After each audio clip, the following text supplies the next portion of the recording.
Okay, I've had a question about number 9 from lesson 9. So it wants us to find the scalar equation for a plane that contains the intersecting lines. So in order to do this, we need two pieces of information. We need a normal,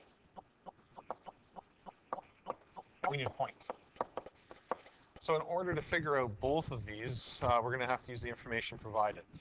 So in order to find the normal, if we have two lines, so let's say I have a line, and it does say they're intersecting, so here's my other one.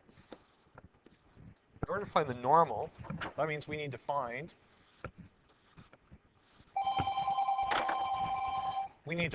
a direction vector, or a normal, to both of those lines. And the way we do that, again, is we need the cross product, and we have our direction vectors. So we know that direction vector 1 is 1, 2, 3. We know direction vector 2 is negative 3, 4, 2. So that means our normal will equal d1 cross d2. So off to the side here, 1, 2, 3, 1, 2, 3, negative 3, 4, 2, negative 3, 4, 2, and hopefully I do this properly. Let's see how this goes. So I would have 4 take away 12, negative 8,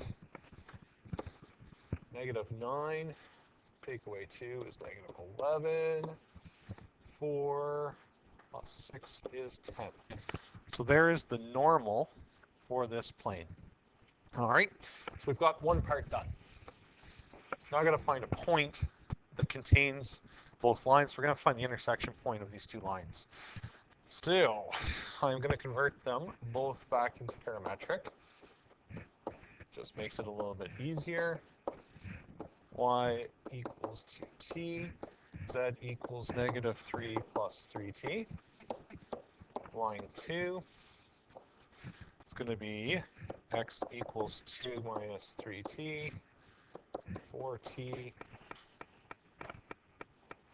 And then finally here, z equals negative 3 plus 2t. So now we're just in cruise control for intersection of lines. I know they're going to intersect. So let's do x's and y's. I'm not even kind of separate this here. All right. So we get x1 equals x2. I guess I'll show all the steps here. 2 plus t equals, ooh, huge mistake. Well, not a huge mistake. Okay, maybe this is something that's come up for some of you. I can't use the same variable. I can't use t's and then use t's, a big boo-boo.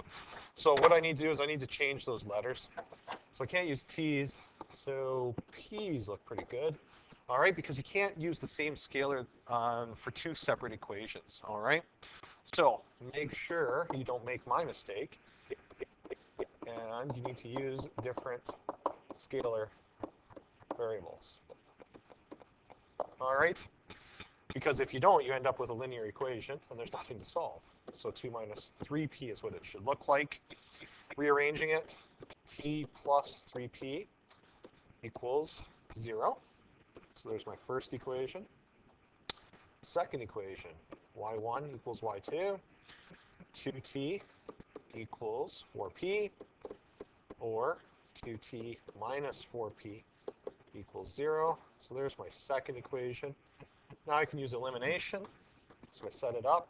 T plus 3p equals 0. I'm going to divide that equation by 2 and save myself a step. P equals 0. Do my subtraction. 3, so I end up with 5p equals 0. So p equals 0 to make this work. Using my equation, let's do this equation right here. I know I'm being a little messy, I apologize. So it's just going to be, hey, t equals 0. Man, they took it easy on us on this one. So that means it's the reference point will give us point of intersection, but we do have to check, all right? We got to make sure the z's work out. So we have on one side, so my check, just to make sure we did it right, all right? So z1 would equal, sorry, I'm scrolling up here, z1 is negative 3 plus 3t.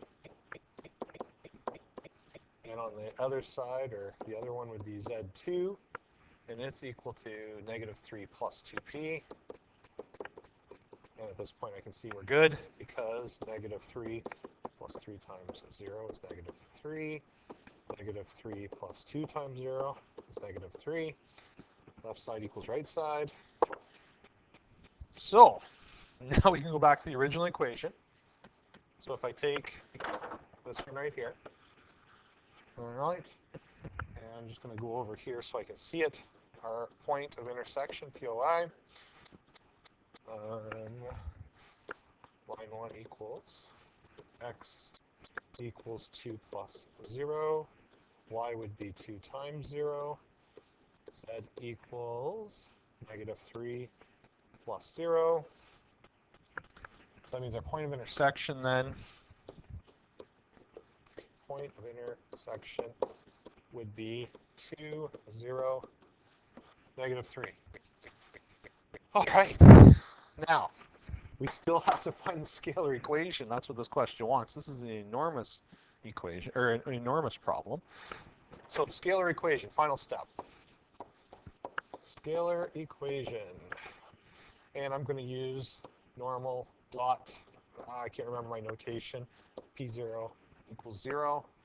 So my normal, which of course is sitting down and can't see, negative 8, negative 11, and 10, dot, point of intersection, x minus 2, and I gotta shrink this down, I'm a little too big here.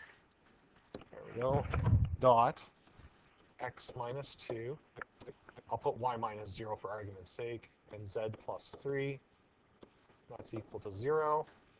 Distributive law, we're using dot product and distributive law.